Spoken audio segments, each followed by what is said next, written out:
دوستوں، آج کی اس ویڈیو میں ہم آپ کو یزید کے بارے میں بتائیں گے کہ یزید کون تھا، اور یہ بھی بتائیں گے کہ اس کی قبر کس جگہ پر ہے اور قبر کا حال کیا ہے۔ ناظرین، ویڈیو میں آگے بڑھنے سے پہلے آپ سبھی سے گزارش ہے کہ اگر اب تک آپ نے ہمارے چینل کو سبسکرائب نہیں کیا تو ہمارے چینل کو سبسکرائب کر لیں تاکہ اس طرح کی معلوماتی ویڈیو آپ کو ملتی رہے۔ دوستوں، یزید یہ وہ بد نصیب شخص ہے جس کی پیشانی پر اہل بیت کرام علیہم السلام کے بے گناہ قتل کا سیاہ داغ ہے، اور اس پر ہر زمانے میں دنیائے اسلام لعنت بھیجتی آئی ہے۔ یہ بدبخت سیاہ دل انسان 25 ہجری میں دمشق میں پیدا ہوا۔ نہایت موٹا، کالا کلوٹھا، بہت زیادہ بالوں والا، بد اخلاق، بد مزاج، فاسق و فاجر، شرابی، بدکار، ظالم، بے ادب، گستاخ تھا۔ اس کا ننیحال عیسائی گھرانہ تھا۔ اس کی والدہ محصور بنت بہدل کسی وجہ سے اس کے والد امیر معاویہ سے غصہ ہو کر اپنے میکے چلی گئی اور وہیں پر یزید کی پرورش ہوئی۔ اس وجہ سے اس کی شرارتیں اور بےہودگیاں ایسی تھیں کہ اچھے بدمعاش کو بھی شرم آئے۔ اپنی ماں اور بہن سے شادی کو رواج دینے والا، سود اور دیگر حرام کاموں کو اعلانیہ کرنے والا تھا یزید۔ حضور نبی کریم صلی اللہ علیہ وسلم نے صحابہ کرام کو یزید کے فتنے سے پہلے ہی آگاہ فرما دیا تھا، جیسا کہ سیدنا ابو درداء رضی اللہ تعالی عنہ سے روایت ہے کہ میں نے نبی کریم صلی اللہ علیہ وسلم کو فرماتے ہوئے سنا کہ میری سنت کو بدلنے والا پہلا شخص بنو امیہ کا ہوگا اور اس کا نام یزید ہوگا۔ ایک اور موقع پر ارشاد فرمایا کہ میری امت میں عدل و انصاف قائم رہے گا، یہاں تک کہ پہلا رخنہ انداز بنو امیہ کا ایک شخص ہوگا جس کا نام یزید ہوگا۔ یزید پلید کی فتنہ انگیزیوں کے بارے میں غیبدان نبی حضور رحمت عالم صلی اللہ علیہ وسلم کی انہی پیشن گوئیوں کی وجہ سے مشہور صحابی حضرت ابو ہریرہ رضی اللہ تعالی عنہ اپنی وفات سے پہلے ہی یہ دعا مانگا کرتے تھے کہ اے اللہ، میں تجھ سے پناہ مانگتا ہوں 60 ہجری کے آغاز اور لونڈوں کی حکومت سے۔ چنانچہ آپ کی یہ دعا قبول ہوئی اور 59 ہجری میں مدینہ شریف میں آپ کا وصال ہو گیا، اور ٹھیک 60 ہجری میں یزید پلید اپنے باپ کے حکم سے حکومت کی گدی پر بیٹھا۔ دوستوں، یزید کے بے پناہ جرموں میں سے سب سے بڑا جرم حضرت امام حسین علیہ السلام اور ان کے 72 باوفا ساتھیوں کو شہید کرنا ہے۔ تاریخوں میں ملتا ہے کہ یزید نے اپنے حکومت کے آغاز میں مدینہ کے والی ادبا کو ایک خط لکھا اور اسے حکم دیا کہ امام حسین اور دیگر شخصیات سے بیعت لے۔ یزید نے اس خط میں حکم دیا کہ اگر یہ لوگ بیعت نہ کریں تو ان کے سر کاٹ کر میرے پاس بھیجو، معاذ اللہ۔ بالآخر اس نے امام حسین علیہ السلام کو کربلا کی میدان میں بھوکا پیاسا شہید کر دیا۔ امام علی مقام حضرت امام حسین علیہ السلام کی شہادت کے بعد یزید بدبخت میں فرعونیت اور قارونیت نے مزید رنگ پکڑا اور اس شیطان کی بدکاری میں اضافہ ہو گیا، اور وہ نشۂ اقتدار میں مزید دھت ہو گیا۔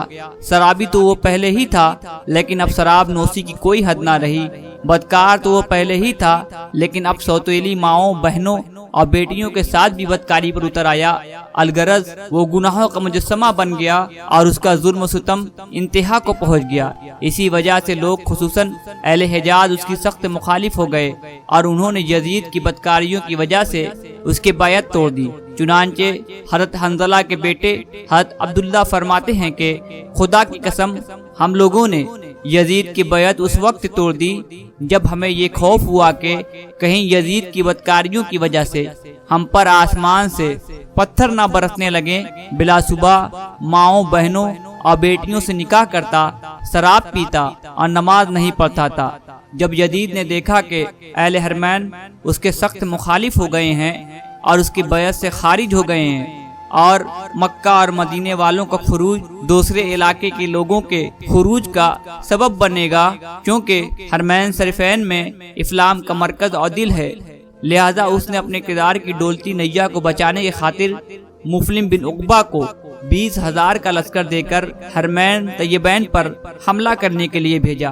مسلم بن عقبہ نے مدینہ پر حملہ کر کے واقعہ حرہ کا انعقاد کیا۔ بدبخت یزیدی لشکر نے مدینہ منورہ میں وہ طوفان بدتمیزی برپا کیا کہ اس کے تصور سے ہی روح تڑپ اٹھتی ہے۔ اس لشکر نے ساکنین مدینہ منورہ اور ہمسایہ گان رسول خدا صلی اللہ علیہ وسلم پر مظالم کی انتہا کر دی۔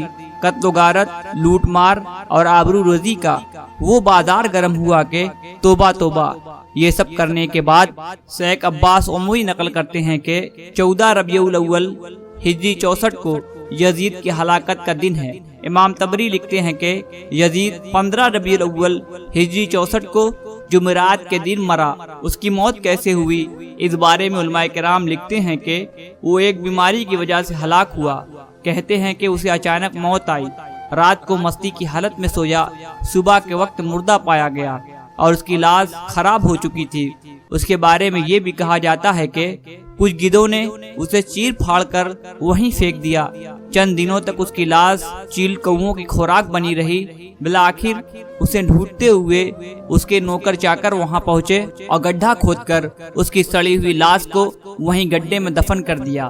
اس کی قبر کا حال بھی آپ کو بتا دوں کہ دمشق کے پرانے قبرستان میں بصغیر کے کچھ آگے یزید کی قبر کا نشان ہے، جہاں پر آج سے کئی سالوں پہلے لوگ اینٹیں اور پتھر مارتے تھے اور اکثر یہاں پر اینٹوں کا ڈھیر لگا رہتا تھا۔